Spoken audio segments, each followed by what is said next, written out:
For one rack, I used two 1x6x8s and two 1x4x8s. And then all the other power tools that you see here, like the jigsaw and the sandpaper, I'm going to list the rest of the materials down below in the description. To make the slots, we're going to use the 1x6x8s, and I made a mark at every 8 inches on that beam. I measured and marked every 4 inches for the beginning of the slots. So the 8-inch mark is going to be where we drill our hole, and the 4-inch mark is where our slot will be. I took my ruler and I just made a straight line down the middle so I knew where exactly to drill my holes. At every 4-inch mark, I marked another inch to make the opening of the slot, and then I took my speed square and connected the dots essentially.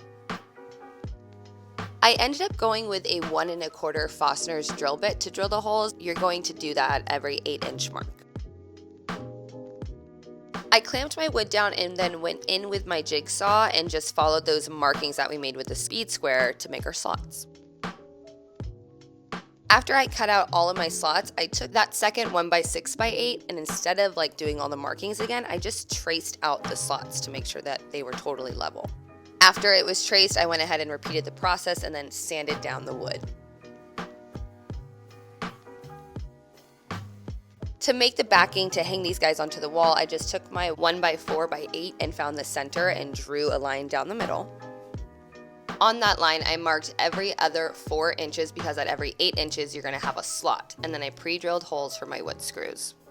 I put some wood glue along that line, and then I just added the slot piece on top with them facing up. I used my table and just held down that piece of wood and screwed in from the bottom, the end pieces first, and then worked my way through the middle.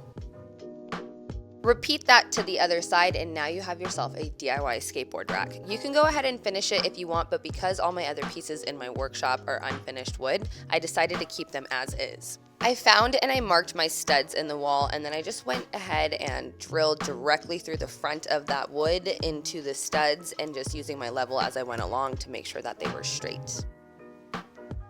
When making sure multiple items are just at the same height, I use a piece of tape as a guideline, and I don't know if that will work for you guys, but it always works for me. Sorry about the lighting. I was so excited to hang these up that I didn't care what time of day it was to film, so I just slid the skateboards in and stepped back and swooned. I am going to be adding a second one on the left-hand side, really creating this whole wall for Paul. Oh, that rhymed. But stay tuned for part 3 because there's so much more in store for this little skate section for him.